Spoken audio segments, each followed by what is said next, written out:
Now, we will look at that again for Helicobacter pylori eradication.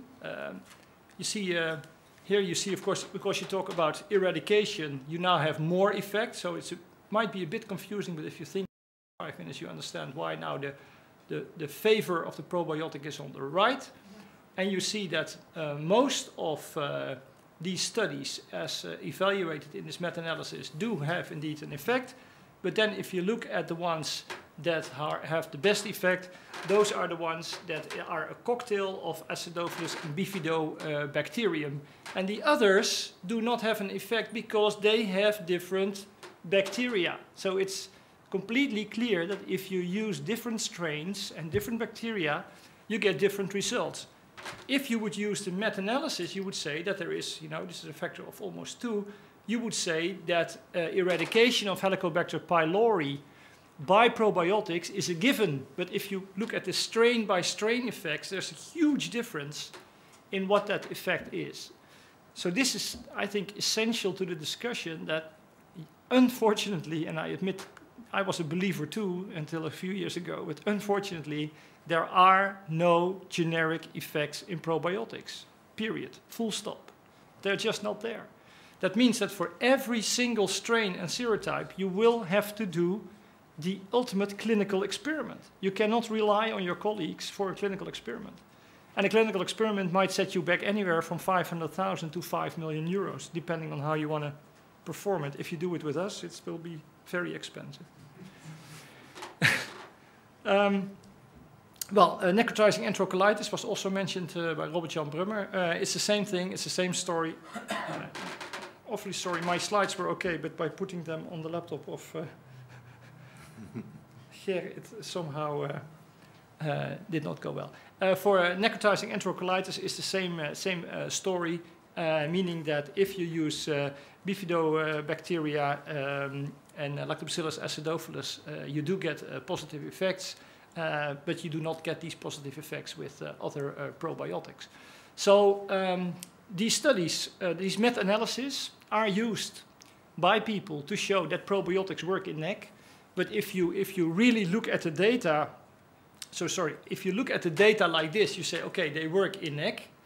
But again, if you would look at the point-by-point data, so the primary studies, you see that they actually do not work in at least 4 of these studies.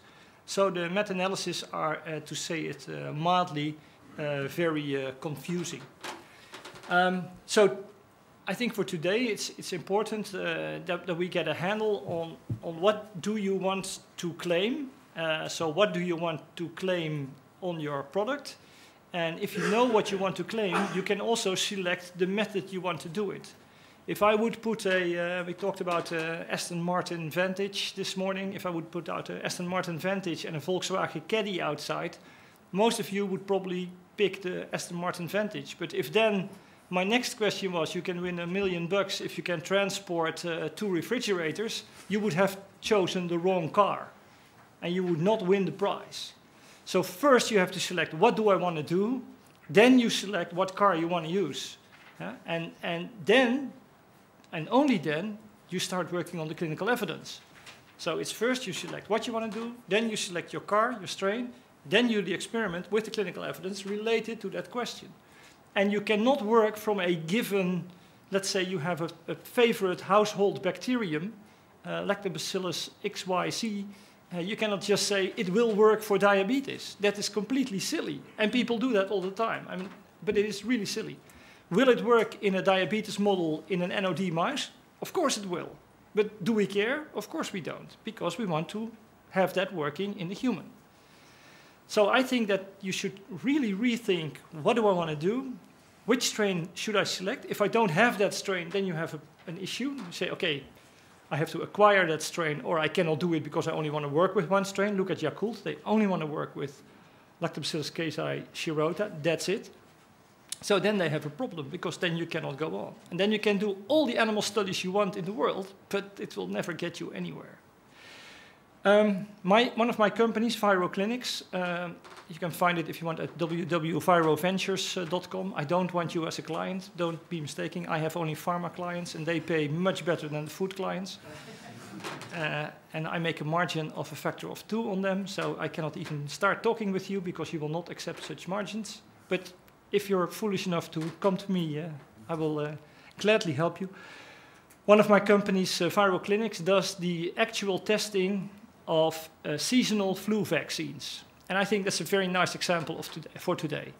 Because in seasonal flu vaccines, we have the flu committee, which once a year decides which flu viruses have to go in the vaccine. Then, within 3 months, these vaccines have to be completely ready.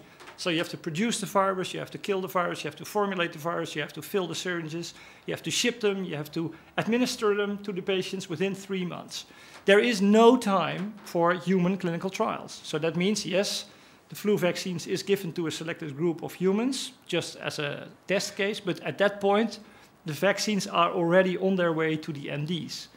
So that means there we rely completely on animal experiments. We have a golden standard, that's the ferret model, and the only thing we do is we test these seasonal vaccines in the ferret model and we look for neutralizing antibodies.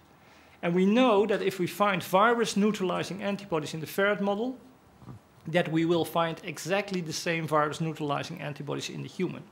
And that's accepted both by EMEA and FDA as being enough evidence that these seasonal vaccines will work. Same for the Mexican flu. So that model where you say, okay, I have now a single correlate of protection, which is only accepted for seasonal flu, by the way, you could use that model for the probiotic studies. You could say, okay, if we can show with a probiotic that it helps, and that's the Actimel study, which I helped rewrite, the bogus study. The Actimel study says, okay, if we can now give Actimel to the elderly, which we know will get a flu shot because they're a target group for a flu shot, and we follow these elderly during the development of these virus-neutralizing antibodies, we should be able to see the difference between the placebo group, which got a normal yogurt, a sweetened yogurt, and the probiotic group. And since we know, because since the FDA and EMEA both accept human virus-neutralizing antibodies as a correlate for protection against the infection, we can then demonstrate that this particular probiotic actually gives better titers and therefore, by definition, or by, if you want, by agreement or by consensus, gives a better protection against disease. And I think that the bogus study that Ger has shown is not an ideal study, don't get me wrong, I like it, but it's not ideal, and it has several design flaws in it. But basically, it's a very good study as a basis for what you could do in probiotic research, which is, let's say, the bare minimum of human clinical trials and giving the maximum result of your product versus a placebo. Now, for those of you who want to do that type of study in tetanus or in pneumococcal vaccination, please be my guest, but it will get you nowhere, let alone in autoimmunity or allergy, because it's way too complex to do these things. So again, I think we should go back to the primary questions and the primary clinical endpoints, and that was my contribution to the discussion. Thanks.